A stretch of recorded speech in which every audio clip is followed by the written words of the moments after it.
Now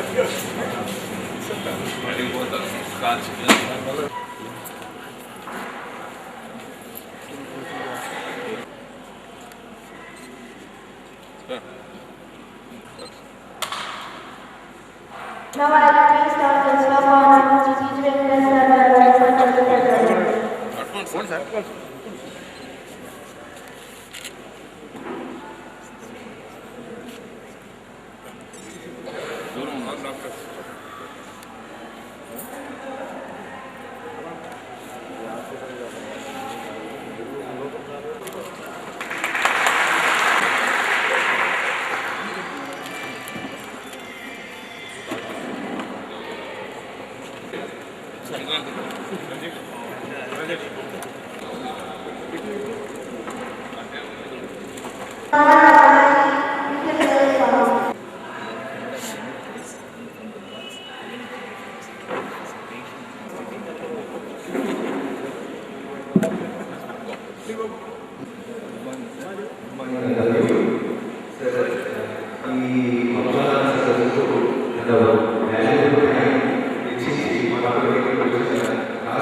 దేవాలయాలు చర్చిలు రాష్ట్రులు ఇవన్నీ కనపడుతున్నాను. ఇప్పుడు ఇంకొక చిన్న ఎగ్జాంపుల్ చెప్పి దాతృత్వం మీద ప్రేమ భాగంలో నాలుగో మన నదికొట్టు వ్యాధిలో కాంగ్రెస్ వచ్చినారు.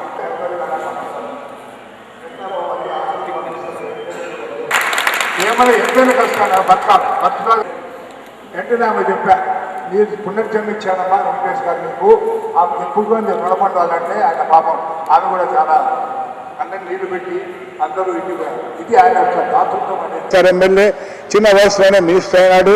ఆయనకు దేవుడు ఎంతో ఇప్పుడు కూడా ఆ దేవుడు వాళ్ళ కుటుంబం మీద ఆయన మీద ఆశీర్వాదాలు ఇచ్చి ఆరోగ్యం ఇవ్వాలని ఇంకా పైకి పోవాలని ఆశిస్తూ అందరికీ నమస్కారం. ఒక equipment instrumentation navigation doctor Vijay Kumar Reddy గారి హాస్పిటల్లో వారికి ధన్యవాదాలు తెలియజేస్తూ ఈ హాస్పిటల్ మేనేజ్మెంటు చేస్తున్న డాక్టర్ ఆంతోన్ రెడ్డి గారు, మేము నిక్కర్లు వేసుకున్నప్పటి నుంచి ఉన్న వారితో సంబంధాలు. సో వారికి ఎప్పుడు మేము చిన్న వయసులో చిన్న వయసులో ఏం కాదు, పెద్ద వయసులోనే మంత్రి అయినాను. ఆయనకు గవర్నమెంట్ ఎంప్లాయీ, హెల్త్ ఆఫీసర్ మున్సిపాలిటీలో, ఒక డిసిప్లిన్ లైఫ్తో బతికినవాడు. మరి బాగా స్ట్రాంగ్గా. అలాగే మాకు భీష్మాచార్యులు రామచంద్రరావు గారు, గౌస్ గారు, వీళ్ళు ఉభయులు హాస్పిటల్ పుట్టినప్పటి నుంచి ఒక వారి హాస్పిటల్గా ఫీల్ అవుతూ దీనికి దేవుళ్ళు ఇస్తూ రాష్ట్రంలోనే ఒక ప్రాముఖ్యత వచ్చే హాస్పిటల్. ఈ ప్రాంతంలో చిన్న హాస్పిటల్ కావచ్చు, ఈ ప్రాంతంలో పెద్ద ఆసుపత్రిగా మనకు కనపడవచ్చు, కానీ రాష్ట్రంలో చాలా చాలా పెద్ద హాస్పిటల్ ఉన్నాయి. మరి అలాంటి పెద్ద హాస్పిటల్ ఉన్నా మనకు ఒక మంచి పేరు తీసుకొని వచ్చి వారికి దీటుగా మంచి పేరు తీసుకొని వచ్చిన భీష్మాచార్యులు ఇద్దరికీ వారికి ధన్యవాదాలు తెలియజేస్తున్నాను. అలాగే ఈ తరం వారు మాలకొండ గారు వాళ్ళ నుంచి ఈ తరంతో మా హాస్పిటల్ని ముఖ్యంగా విజయ్ కుమార్ రెడ్డి గారు, మాల్కొండయ్య గారు వీళ్ళందరూ వాళ్ళ హాస్పిటల్గా భావించి ఈ తరములో మాకు చాలా హాస్పిటల్ మంచి పేరు తీసుకుని వస్తున్నందుకు మరీ వారికి ధన్యవాదాలు తెలియజేస్తున్నాను. అలాగే శివశంకర్ రెడ్డి గారు వచ్చారు, ప్రసాద్ రెడ్డి గారు వచ్చారు, సాయి కుమారు, రజనీకాంత్, రంగారెడ్డి వీళ్ళ బ్లెస్సింగ్స్ ఎప్పుడు గౌరీ గోపాల్ హాస్పిటల్కి ఎప్పుడు బ్లెస్సింగ్స్ ఉంటాయి. మా అమ్మ పేరుతో పెట్టిన ఈ హాస్పిటల్ని చేస్తాయిగా నిలబడేటట్లు చేసిన వీరందరికీ మరీ గౌరీ గోపాల్ హాస్పిటల్ మేనేజ్మెంట్ తరఫున ధన్యవాదాలు తెలియజేస్తున్నాను. ఇక్కడ వచ్చిన ప్రముఖులు, సీనియర్ సిటిజన్స్, వీళ్ళందరూ చాలామంది సీనియర్ సిటిజన్సే, ఇంకా యంగ్స్టర్స్ ఏమైనా వచ్చారేమో తెలియదు. యంగ్స్టర్స్ కూడా ఈ ప్రాబ్లం ఉందా? ఎవరికి లేదనుకుంటా. పిల్లవాళ్ళకి ఎవరికి ప్రాబ్లం లేదు. సీనియర్ సిటిజన్స్ ఇట్లా ఉండగా ప్రాబ్లమ్స్ రావచ్చు ఏజ్లో. ఈ హాస్పిటల్ 20 సంవత్సరాల కిందట మొదలుపెట్టినప్పుడు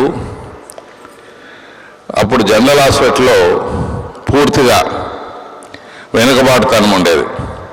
కర్నూలు జనరల్ హాస్పిటల్ ఆ టైంలో అంతకుముందు చాలా ప్రాముఖ్యత ఉన్నది. 15-20 సంవత్సరాలుగా కొన్ని కారణాల వల్ల దాన్ని నెగ్లిజెన్స్ చేయటం జరిగింది. నేను ఎమ్మెల్యే అయినప్పుడు, ఫస్ట్ టైం ఎమ్మెల్యే అయినప్పుడు ఒక బ్లాక్, న్యూ బ్లాక్, ఏదది సూపర్ స్పెషాలిటీ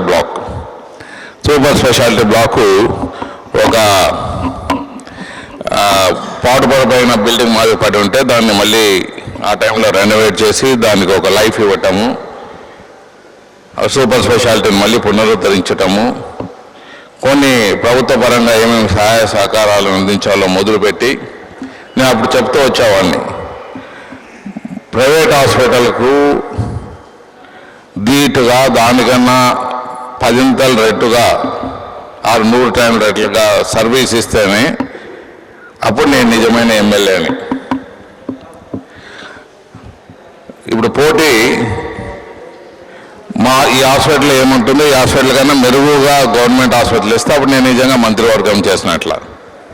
ఇది నాకు పోటీ. డాక్టర్ ఆంతోని రెడ్డి గారు పోటీ. ఆంతోని రెడ్డి గారితో పోటీతో జనరల్ హాస్పిటల్ మేము ఇంకా ఎక్కువ మెరుగులు తేయాలి. అలా తీసే దాంట్లో కొన్ని పద్ధతులు పెట్టడం జరిగింది. ధార్మిక సంస్థలతో కూడా పేషెంట్లకు సర్వీసు, హాస్పిటల్ జనరల్ హాస్పిటల్ అంటే సర్వీస్ ఓరియంటెడ్ కాబట్టి దాంట్లో అక్కడ పేషెంట్లకంతా, ముఖ్యంగా పేషెంట్లు అక్కడ వచ్చే పేషెంట్లకంతా వాళ్ళ వెంట వచ్చి పేషెంట్లు అక్కడ తీసుకురావటం, ఫుడ్ ఇవ్వటము ప్రభుత్వం చేస్తుంది. ఆ పేషెంట్ తీసుకొని వచ్చినోడు పేషెంట్ అయిపోతుంటాడు. పేషెంట్ ఏమో ఆసుపత్రి వాళ్ళు చూసుకుంటారు ఏదో చేతనైనంత. ఆ పేషెంట్ వచ్చిన వాళ్ళేమో బయట ఎండకు పడి ఉంటారు, మందులు ఖర్చులు, వాళ్ళు మందులు లేకపోతే ఏదో పరిగెత్తే దాంట్లో అవి తెచ్చే దాంట్లో పరిగెత్తి వాళ్ళు పేషెంట్లు అంటే వాడు జోళ్ళు ఖాళీ అంటే తిండి తినేకుండదు. సో అక్కడ ఫ్రీగా అక్కడ పేషెంట్లు ఎంత వచ్చినా అటెండెంట్స్కు ఫ్రీగా ధార్మిక సంస్థలతో అక్కడ ఏర్పాటు చేయటం జరిగింది. అది ఒక ఆ ధార్మిక సంస్థకు చేసినందుకు మాకు ఎక్కలేని ధన్యవాదాలు తెలియజేస్తున్నాం. అలాంటిది ఏర్పాటు చేయటం జరిగింది. ఇలాంటివి ఇంకా హాస్పిటల్లో కొన్ని జనరేటర్స్ కానీ, ట్రాన్స్ఫార్మర్స్ కానీ, మిగతా ఫెసిలిటీస్ కానీ, RO plant, mineral water plant నా ద్వారా ఒకటి పెట్టడము, మిగతా కూడా ఇంకా హాస్పిటల్, మెడికల్ కాలేజీలో 4 పెట్టడము, ప్రభుత్వ పరంగా కొన్ని, మా పరంగా కొన్ని ధార్మిక సంస్థల ద్వారా ఆ జనరల్ హాస్పిటల్ని పూర్తిగా తీసుకొని వచ్చే బాధ్యతతో ముందుకు వెళ్తున్నాం. చాలా రూపురేఖలు మార్చే దిశలో వెళ్తున్నాం. కర్నూలు ప్రాంతాన్ని ఎలా రూపురేఖలు మారుస్తామో అది కూడా చేసి అక్కడ చిరకాల కోరిక ఏమంటే నా కాన్స్టిట్యున్సీ పీపుల్కు, మా కాన్స్టిట్యున్సీలో ఉంది సపరేట్ ఒక సెక్షన్ పెట్టి అక్కడ కర్నూలు కాన్స్టిట్యున్సీ వాళ్ళకు ఒక సపరేట్ బ్లాక్ ఏదైనా పెట్టి చేసేదానికి అవకాశం ఉందేమో చూసుకొని దాన్ని కూడా చేసే విధానంలో వెళ్తామని తెలియజేస్తున్నాం. మరి అలాగే ఇక్కడ ఈరోజు విజయ్ కుమార్ రెడ్డి గారు ఈ న్యూ ఎక్విప్మెంట్ నావిగేషన్ అనే పేర్లు, నాకు తెలిసి నావిగేషన్ అంటే ఏమంటుందంటే షిప్పులకి అంతా దారి కనబడదు, ఇన్స్ట్రుమెంట్ ద్వారానే ఆ దారి చూస్తుంటారు. అందుకే నావిగేషన్ ఇన్స్ట్రుమెంట్ ద్వారా మోకాలు ఎలా ఈ ఎక్విప్మెంట్ పెడితే ఎలా ఉంటుంది అనే దీంట్లో నావిగేషన్ ఇన్స్ట్రుమెంట్ ఎక్విప్మెంట్ అని పేరు వచ్చిండొచ్చు. సో విజయ్ కుమార్ రెడ్డి గారు నేను అడగటం జరిగింది, మా అమ్మకు మోకాలు ఆపరేషన్ అవుతుంది, మరి మీరు చూసే బెస్ట్ ప్లేస్ ఏది, బెస్ట్ ఇదేముంది సౌత్ ఇండియాలో ఎక్కడైనా సరే ఇక్కడ మనకు బెస్ట్ ఉందా లేకపోతే ఫారిన్లో పోతామా అని ఆయన అడగటం జరిగింది. ఆయన అన్నీ చేసి ఈ ఇన్స్ట్రుమెంట్ ఉండే ప్లేసు లొకేషన్ చేసి ఇటువంటి ఎక్విప్మెంట్తో చేస్తే పర్ఫెక్ట్ ఉంటుంది, అమ్మగారికి బాగవుతుంది అని చెప్పి ఆయన ఉండి ఆపరేషన్ చేయించి మా అమ్మ 86 years. మా అమ్మ కూడా చాలా తెలివైంది, 86 ఏళ్ళైనా అందరితో మాట్లాడి లేకపోతే ఎవరు పేషెంట్లు ఎవరు చేశారని చెప్పి ఆ పేషెంట్లతో మాట్లాడుతుంది, అందరితో మాట్లాడి మనం సెలెక్ట్ చేసినా ఆమె టిక్ చేస్తుంది అనమాట. అన్నీ ఆమె చూసుకుంటుంది, అన్నీ ఏమి తెలియదు అంటుంది. కానీ మా అమ్మ చాలా తెలివైంది, అన్నీ చూసుకొని ఓకే ఇక్కడ చేసుకుంటే పర్వాలేదు అన్నది. మా మోకాలు ఆపరేషన్ అవుతా ఉంది, అయిపోయిందమ్మా ఆపరేషన్ అంటే నాకేం అయిపోయినట్లేదు, 1 కాలు చేసావా 2 కాలు చేసావా అన్నది. ఒకటే చేస్తుంటే ఈ కాలు కూడా చేయరాదా అని డాక్టర్ని అడుగుతా ఉందన్నమాట. అట్లా ఒక్కొక్కరు వయసు పెరిగే కొద్దీ మనం తెలివి కూడా పెంచుకోవాలి. మనం కొద్దిగా పెద్దరికం కూడా తెలుసుకొని అన్నీ తెలుసుకొని ఏది బాగుంటుంది, ఎక్కడ బాగుంటుంది, ఏది చేస్తే బాగుంటుంది అనే దాంట్లో మీరు చేసుకుంటే ముందు తెలుసుకుంటే 50% రోగం మారిపోతుంది, మిగతా 50% డాక్టర్లు చేస్తారు. తెలుసుకోకుండా ఏమైనా పొరపాట్లు చేస్తే అది శాశ్వతంగా అది ఇబ్బంది పడే రకంలో ఉంటారు. సో వీలైనంత వరకు 100కి 99 చెప్పచ్చా, 100 మార్కులు ఇచ్చాం. ఇది అన్నీ సక్సెస్. డాక్టర్ విజయ్ కుమార్ రెడ్డి గారు చప్పట్లు కొడతాం, 100కి 100 రూపాయలు అన్నీ సక్సెస్ చేస్తారు. సో ఇలా మన కర్నూలులో మన ప్రాంతంలో ఇలాంటి ఆపరేషన్లు చేస్తూ విజయ్ కుమార్ రెడ్డి గారు ఆయనకే గౌరవం పెంచారు కాకుండా మా హాస్పిటల్ గౌరవాన్ని కూడా పెంచుతూ మరి మంచి నెమ్మదిగా పేషెంట్కి ఎప్పుడైనా చక్కగా మాట్లాడి అదే ట్రీట్మెంట్ ఒక చక్కటి మాట్లాడి చక్కగా వాళ్ళని రిసీవ్ చేసుకొని చక్కగా వాళ్ళని హృదయపూర్వకంగా వాళ్ళ ఇబ్బంది అర్థం చేసుకొని మనం ట్రీట్మెంట్ ఇస్తే డాక్టర్కి అర్థమైంది మా బాధ అనేది వాళ్ళు బాధ మర్చిపోతారు. డాక్టర్కి అర్థం కాయిందా లేదనేది వాళ్ళ బాధ కాదు, అది డాక్టర్ అర్థం చేసుకున్నాడా మా బాధ లేదని. డాక్టర్ అర్థమైందనుకో ఆ బాధ వదిలేస్తారు, ఇంకా ఆ బాధ ఇంకా ఉండదు, డాక్టర్ చూసుకుంటారులే, డాక్టర్ బాధపడి చేస్తాడులే అని అనుకుంటారు. ఆ విధంగా మళ్ళీ డాక్టరు అర్థం చేసుకొని చూశాను, మా డాక్టర్లు అంతా అలాగే ఉన్నారు, మాలకొండ గారు అలాగని మిగతా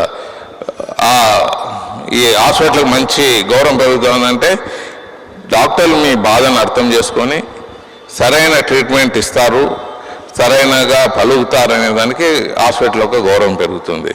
అది ఆ గౌరవాన్ని పెంచుతున్న డాక్టర్లకు మరొకటి ధన్యవాదాలు తెలియజేస్తూ విజయ్ కుమార్ రెడ్డి గారు ఇంకా ప్రపంచంలో లేటెస్ట్ ఏమైనా 35 లక్షల రూపాయలు పెట్టి తెచ్చాడు ఈ ఇన్స్ట్రుమెంట్ని.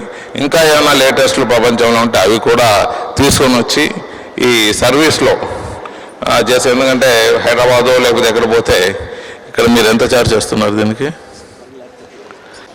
అదే ట్రీట్మెంట్కు సంవత్సరం కిందట. సో ఈ విధంగా అంత తేడా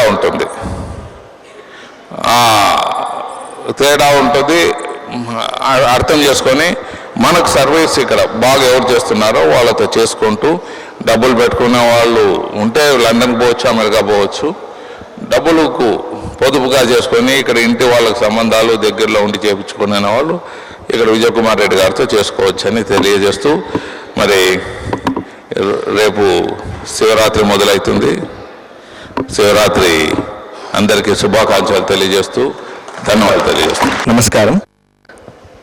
సభకు విచ్చేసిన సీనియర్ 94లో ఎంబీబీఎస్ జాయిన్ అయ్యాను. 2000లో నా ఎంబీబీఎస్ కోర్స్ పూర్తి చేసుకున్నాను. 2003లో నా ఆర్థోపెడిక్స్ కోర్స్ పూర్తి చేసుకొని గౌరీగోపాల్ హాస్పిటల్కే ఫస్ట్ వచ్చి కన్సల్టెంట్గా జాయిన్ అయ్యాను. ఇంత పెద్ద హాస్పిటల్లో I'm the junior most consultant. So వాళ్ళు అప్పుడు అన్నారు, sir we respect skills not the age అన్నారు.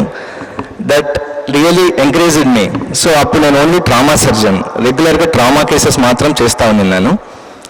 మా గురువు డాక్టర్ సుబ్బారెడ్డి గారు, విజయ్ ఇంకా ఏదైనా న్యూగా మన కర్నూలులో లేని సర్జరీస్ ఏదైనా స్టార్ట్ చేయాలి అని చిన్న సలహా ఇస్తే ఈ నీ రీప్లేస్మెంట్ సర్జరీస్ స్టార్ట్ చేశాము. దానికి ఇక్కడ హాస్పిటల్లో ఎక్విప్మెంట్ ఫెసిలిటీస్ అన్నీ ఉన్నాయి కాబట్టి నేను చేయగలిగాను. ఆఫ్టర్ దట్ స్లోగా కేసెస్ చేస్తూ ఉంటే first doctor Antony Reddy sir తన లెఫ్ట్ని సార్ విజయ్ మీరు చేస్తారేమో చేయండి అంటే చేశాము. అది నాకు కెరీర్లో టర్నింగ్ పాయింట్. ఏమంటే సార్ ఎప్పుడు చెప్పినా ఒకే పాయింట్ చెప్పేవాళ్ళు, ఈ పెయిన్ ఆపరేషన్ చేసిన తర్వాత ఇంత పెయిన్ ఉంటే తట్టుకోవడం కష్టం, ఇంత పెయిన్ ఉంటే తట్టుకోవడం కష్టం అనేవాళ్ళు. సో దానికి ఏది పెయిన్ సర్జరీ చేసినాక 1 వీక్ వరకు పెయిన్ లేకుండా ఉండే అవకాశం ఉందా అది నేను స్టార్ట్ చేసి ఆ కారణానికే నేను జర్మనీలో మినిమల్లీ ఇన్వేజివ్ సర్జరీ ఫెలోషిప్ కోర్స్కి వెళ్ళాను. ఇందులో మజిల్ కట్ చేయకుండా మజిల్ లిఫ్ట్ చేస్తాం. సో దానికి ఆ కోర్స్కి నేను వెళ్ళడానికి నన్ను ప్రేరేపించిన person I think he's my next guru, he's doctor Antony Reddy. Thank you sir, Antony Reddy sir. Sir after that నేను నా నీ రీప్లేస్మెంట్ కెరీర్ ఇంకొంచెం స్పీడ్ అందుకుంది. Knee replacement surgeries minimal invasive surgeries ద్వారా మజిల్ కట్ చేయకుండా స్ప్లిట్ చేసి లోపల పెడతా ఉంటే పేషెంట్స్ కొంచెం హ్యాపీగా దే రికవర్డ్. సార్ 2-3 డేస్కి పెయిన్ తగ్గుతూ ఉంది అంటా ఉన్నారు. నెక్స్ట్ పీజీ సార్ వాళ్ళ అమ్మగారికి విజయ్ నీ రీప్లేస్మెంట్ చేయాలి, అది బెస్ట్ సెంటర్ని వెతకండి, నెట్లో వెతకండి లేటెస్ట్ కావాలి. సో 1 మంత్ సార్తో వీక్లీ ఒకసారి లేటెస్ట్ అప్డేట్ ఇన్ఫర్మేషన్ తీసుకోపోవడం, సార్తో మాట్లాడడం. సో ఇంకా సో సార్కి తృప్తి ఉండదు, ఎందుకంటే యాక్యురసీ కావాలా. సో దానివల్ల నాకు ఒక ఐడియా వచ్చింది. సార్ పోయిన తర్వాత ఒక నావిగేషన్ మిషన్ ఉన్న చోటుకి తీసుకెళ్ళాము. అక్కడ నావిగేషన్ ద్వారా సర్జరీ చేస్తే అమ్మగారు జస్ట్ 1 or 2 డేస్కి పెయిన్ లేకుండా హ్యాపీగా ఉన్నారు. ఈ మిషన్ ద్వారా 15-20 years లైఫ్ పేషెంట్కి యాక్యురసీ ఇవ్వచ్చు అనే విధానంతో కంపల్సరీ మిషన్ తీసుకొద్దాము అనుకున్నాం. సో ఈ లేటెస్ట్ అనేది ఎక్కువ నా బ్రెయిన్లో కలిగించడానికి ముఖ్య కారణం గౌరవనీయులైన శ్రీ టి వెంకటేష్ గారికి. Sir thank you sir.